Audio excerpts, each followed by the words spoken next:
back to another episode of Park Review. And this episode today is all about Zion National Park. So, when I went to Zion National Park, I've only been once, but I definitely would like to go back. But things I did there are the Parish Trail, I hope I'm pronouncing that correctly. The Narrows, or at least hiked to the beginning of the Narrows. Weeping Rock, very beautiful spot, I would recommend doing it.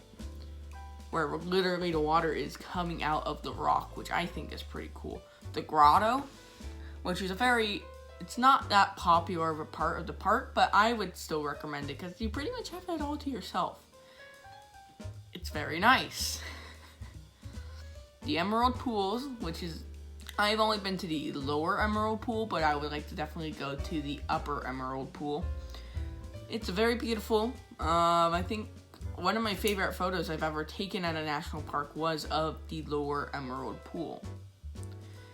The Watchman Trail, I would definitely recommend. I did not prepare for that hike, honestly. So the Watchman Trail, me and my dad hiked it by ourselves while my family waited at the visitor center. And needless to say, we did not bring enough water. It was hot. Yeah, needless to say, we were pretty dehydrated afterwards, but yeah, there's definitely that. Okay, so what to expect when you visit the park? So what I would suggest, so the park is very accessible, because the park has its own shuttle, and there's also two other parts of the park also open that have paved roads. So it's a pretty accessible park, pretty much. Yeah, it is a very crowded park. It's a very popular very popular national park in the national park system, and it's very popular. People want to get their pictures at the park because it's a very beautiful park. Things I would usually bring to prepare, no matter what time of year you're going, it's gonna be hot, especially this summer and fall, but those are usually the two times that it's pretty much the hottest, those 2 times a year. Winter, if you want to see the park in snow, winter's a good time.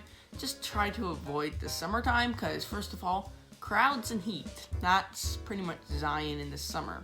I've been able to go during the fall time, so pretty much October, and it still gets pretty hot. So bring lots of water, and if you're going during the colder months, bring layers, because, yeah, especially when you're camping, bring layers. You're in a desert environment. Temperatures may be super hot during the day, but they drop drastically at night. In the Junior Ranger program, I lost my booklet from when I got my Junior Ranger at Zion National Park, but I still have my badge, which here it is. Here's my Zion badge. I don't remember much about the booklet, but it pretty much teaches your kids about the park. So I would suggest, if you have kids, I would suggest maybe giving them an option to do that, because it's fun. You get to learn lots about the park. And I also have the second Junior Ranger badge from there. This one's a kind of vintage badge from Zion National Park from the late 1980s that my dad gave to me. So that's really cool. Things I would suggest doing at the park, the Watchman Trail is definitely one of them. Even though it was kind of miserable, I got to see a baby bighorn sheep, or a calf, or a kid, whatever you call them. I got to see a bighorn sheep on the trail, and that's my only bighorn sheep encounter in my entire life's, my national park travels in the state of Utah. I've only encountered bighorn sheep at Zion National Park. And the Narrows, if you want to hike the Narrows, just make sure you come prepared with waterproof boots and all of that. Especially right now at the time of this recording, there are harmful algae in the Virgin River, so the National Park Service is recommending that you not hike it. But I'm pretty sure, that's that. The Emerald Pools, very cool spot. It's a nice hike. It's near the Zion Lodge and all of that. So there's that.